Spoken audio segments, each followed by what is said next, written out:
Pemirsa, Pamekasan menjadi salah satu zona merah di Jawa Timur. Sedikitnya 85 orang positif terjangkit corona, termasuk anak-anak dan bayi. Kita langsung sapa Ketua Satgas COVID-19 RSUD Pamekasan, Bapak Syaiful Hidayat, melalui sambungan telepon. Selamat siang, Pak Syaiful.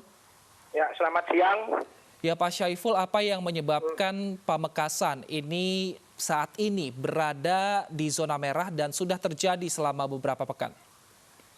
Ya, memang Pamekasan termasuk yang masih zona merah ya. Di Jawa Timur itu ada 11 kota atau kabupaten, termasuk Pamekasan yang masih zona merah. Artinya peningkatan kasus positif masih terus terjadi, tidak terdapat penurunan tapi terus meningkat.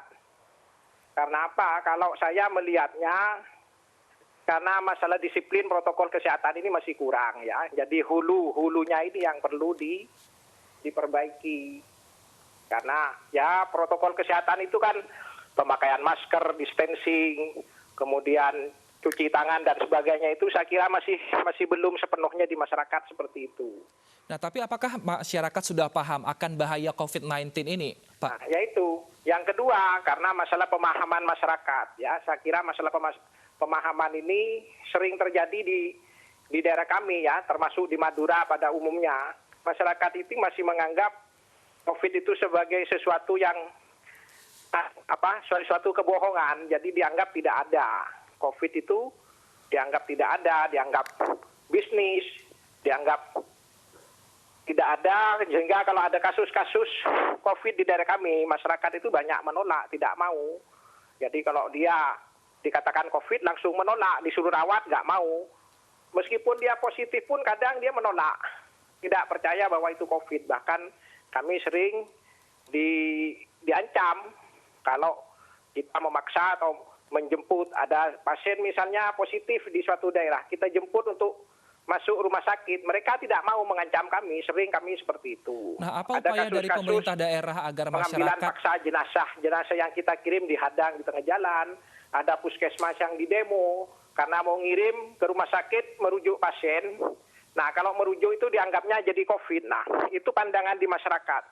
Mereka tidak percaya sama COVID. Kalaupun mereka tahu, menganggap itu sebagai suatu yang aib. Nanti kalau COVID akan dijauhi tetangga, dijauhi kerabat, dan lalu sebagainya. apa upaya dari pemerintah daerah, Pak, agar masyarakat ini benar-benar paham bahwa COVID ini berbahaya, bahkan bisa menimbulkan kematian, Pak? Ya, itu. Saya kira memang sosialisasi sudah ya. Di desa-desa, di kecamatan itu sudah saya kira termasuk media massa. Bahwa COVID ini menular, bahwa COVID ini menimpa siapa saja, termasuk tenaga kesehatan sendiri.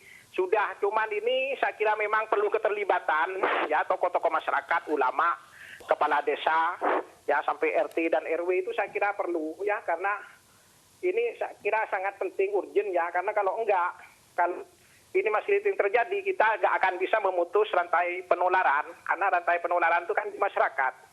Kalau kuratif medis itu kan di rumah sakit, hanya mengobati orang sakit, tapi preventif, promotifnya kan di masyarakat. Nah, Pak, kami juga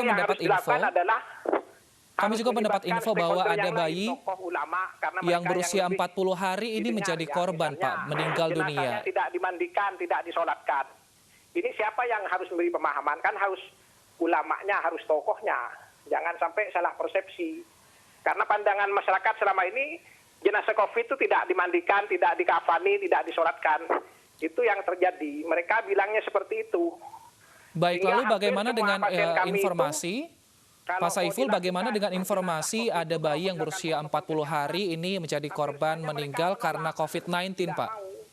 Karena mereka menganggapnya kalau jenazahnya itu tidak dimandi, tidak dikafani dan sebagainya, seperti itu. Baik, Pak, kami mendapatkan informasi bahwa ada bayi berusia 40 hari ini meninggal karena COVID-19. Ini bagaimana bisa terjadi di sana, Pak? Ya, saya tidak membahas secara khusus ya masalah itu. Karena itu menyangkut privasi keluarga, permintaan keluarga untuk tidak dibahas. Jadi memang kalau di Pamekasan secara umum, yang terjadi sampai saat ini ada 3 pasien anak ya, yang positif. 3 pasien anak itu umur 1 tahun sampai 17 tahun. Kalau definisi anak dari Ikatan Dokter Anak ya.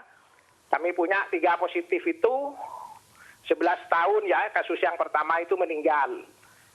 Baik. Itu masuknya dengan gejala demam berdarah DHF. 3 hari Baik, terima kemudian kasih. timbul sesak nafas, tiba-tiba, dan hasil swabnya ternyata. Baik, terima kasih Pak Syaiful Hidayat atas waktunya telah bergabung bersama kami. Semoga Pamekasan ini bisa dipahami bahwa COVID-19 ini berbahaya sehingga Pamekasan kedepannya bisa menjadi zona hijau.